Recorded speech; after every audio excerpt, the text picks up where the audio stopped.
একটা হাসা কথা বলি ভাই, বউয়ের কথা শুনে নিজের আপন মারে কতই না কষ্ট দিছি। বিদেশে আইয়া মারে একটু কল দিছি, মারে কল দিয়ে বললাম মা ভালো আছো?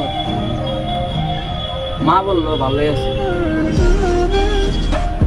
মারে বললাম যে কিছু টাকা পাঠায় দিয়েছে, তুমি টাকাটি নিয়ে তোমার নিকে একটু কাপড় নি।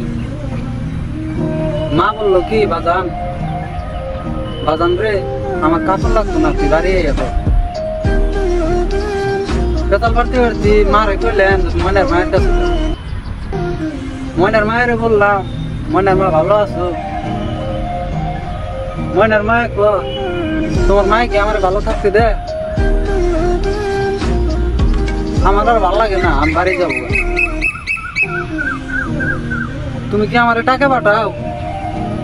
সংসার চলে কি দেয়, পোলা বান থিয়ে গেছে, তুমি তো বিদেশ বাড়ি যা ভালোই চলতেছি। ধরো ভাই, নিজের আপন মারে কখনই মা ছাড়া কেউ আপন হয় না এই পৃথিবী।